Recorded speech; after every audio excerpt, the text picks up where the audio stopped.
हरे कृष्णा दोस्तों, आप लोगों का स्वागत है मेरे चैनल पर। परम भगवान श्री कृष्ण का प्रिय यह कार्तिक का महीना बस अब समाप्त होने वाला है और इस कार्तिक मास के अंतिम दिन से एक दिन पहले का समय यानी बैकुंठ चतुर्दशी प्रत्येक वर्ष कार्तिक मास के शुक्ल पक्ष की चतुर्दशी को बैकुंठ चतुर्दशी कहा जाता है। बैकुंठ चतुर्दशी के दिन भगवान नारायण भगवान शंकर से मिलने काशी गए थे।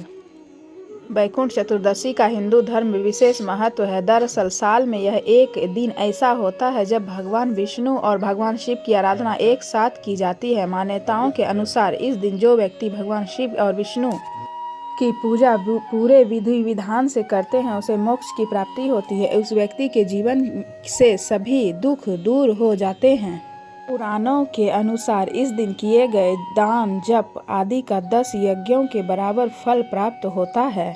बैकुंठ चतुर्दशी पर भगवान विष्णु की पूजा निषिद्ध काल में की जाती है, जो हिंदू दिन गणना के अनुसार मध्यरात्रि का समय है। इस दिव्य अवसर पर भक्तगण विष्णु सहस्त्रनाम अथवा भगवान विष्णु के 1000 नामों का पाठ करते हुए भगवान विष्णु को 1000 कमल पुष्प अर्पित करते हैं। कार्तिक माह के शुक्ल पक्ष की चतुर्दशी तिथि 14 नवंबर 2024 को सुबह 9:43 पर शुरू होगी। अगले दिन 15 नवंबर 2024 को सुबह 6:19 पर चतुर्दशी तिथि का समापन होगा। बैकुंठ चतुर्दशी निषिद्ध काल रात 11:39 से प्रातः 12:32 तक है। मान्यता है कि इस दिन भगवान शिव को तुलसी दल और भगवान विष्णु को बेलपत्र चढ़ाया जाता है। बैकुंठ चतुर्दशी की कथा इस प्रकार है कि भगवान विष्णु भगवान शंकर से मिलने के लिए काशी आए तो नारद जी ने पूछा यहाँ आने का कारण क्या है, तो उन्होंने बोला कि बैकुंठ में अब दिल नहीं लग रहा था, इस कारण से काशी आए हैं शंकर भगवान से मिलने के लिए। तो नारद जी ने कहा कि मिलने भी उससे आए जो कभी आंख ना खोले, जो नेत्र कभी खोलते ही नहीं है। भगवती जगदम्बा बोलते बोलते थक जाती है कि कभी नेत्र खोलो तो खोलते नहीं है और आप उनसे मिलने आए हैं। ये सुनकर विष्णु भगवान फिर मणिकर्णिका घाट पहुंच गए। आज भी मणिकर्णिका घाट में विष्णु भगवान का मंदिर बना हुआ है। भगवान विष्णु पहुंच गए मणिकर्णिका घाट और वहां से एक कंकड़ उठाया और घाट पर रखा और वो भगवान की पूजा में लीन हो गए। उस दिन बैकुंठ चतुर्दशी था।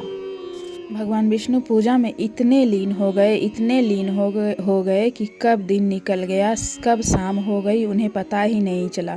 केवल कंकड़ को निहारते रहे और गंगा का जल छोड़ते रहे। सुबह कब गई शाम कब गई उन्हें पता ही नहीं चला। मध्यरात्रि आ गई।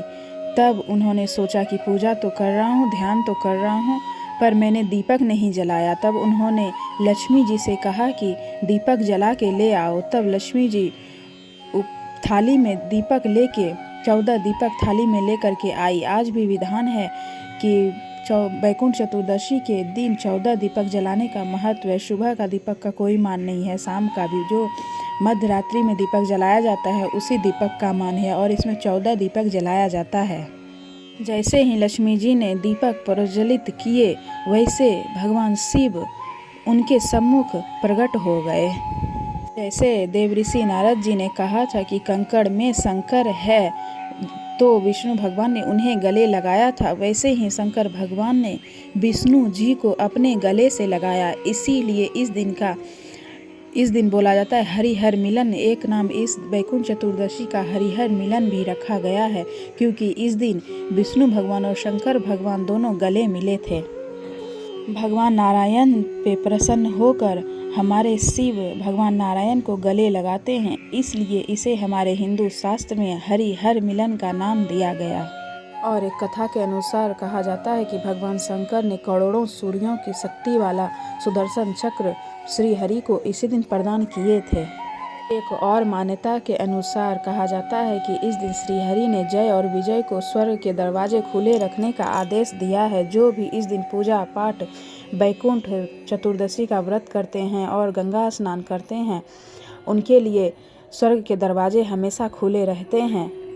जो भी व्यक्ति बैकुंठ चतुर्दशी के दिन भोलेनाथ और श्री हरि का पूजा करते हैं उन्हें मोक्ष की प्राप्ति होती है और उन्हें वैकुंठ प्राप्त होता है।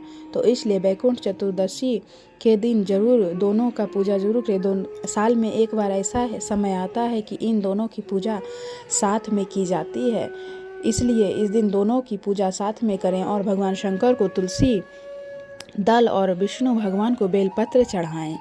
तो आप लोगों को वैकुंठ चतुर्दशी की हार्दिक शुभकामनाएं। श्री हरि आपके घर धन भंडारे भरे और आपको मोक्ष की प्राप्ति हो।